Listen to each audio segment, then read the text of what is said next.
Résumé des événements liés à l'attaque américaine en Iran. Ce dimanche a été particulièrement sombre, non seulement pour Donald Trump, mais aussi pour l'ensemble des États-Unis. Les conséquences de l'offensive militaire lancée en Iran par Trump, en coordination étroite avec Netanyahou, commencent à se faire sentir. Le site nucléaire de Fordo, cible principale de l'opération, n'a pas été totalement détruit, seulement endommagé, ce qui soulève des doutes sur le succès de l'attaque.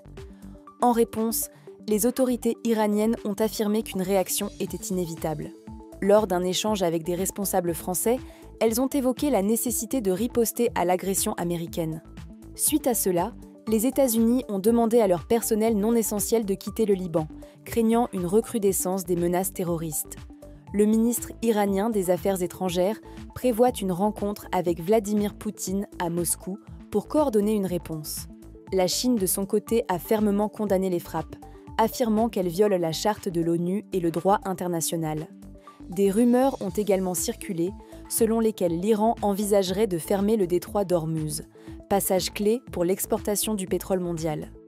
Le Parlement iranien a donné son accord de principe, mais la décision finale revient au Conseil de sécurité nationale iranien. Sur le plan diplomatique, l'Iran critique sévèrement les États-Unis et Israël pour avoir torpillé les négociations en cours avec les Européens. Téhéran affirme n'avoir jamais quitté la table des négociations, contrairement à ce que prétendent les Occidentaux.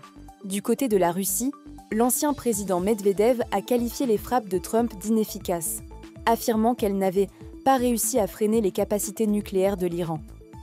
Il évoque même la possibilité que d'autres pays aident désormais l'Iran à acquérir des armes nucléaires. Les tensions s'intensifient également en Israël, où des explosions ont semé la panique. Les États-Unis se retrouvent impliqués dans un nouveau conflit au Moyen-Orient, avec la menace potentielle d'une guerre terrestre. Pendant ce temps, certaines figures politiques américaines comme J.D. Vance et Marco Rubio minimisent la gravité de la situation. Ils insistent sur le fait que les États-Unis ne sont pas en guerre avec l'Iran, mais ciblent uniquement son programme nucléaire.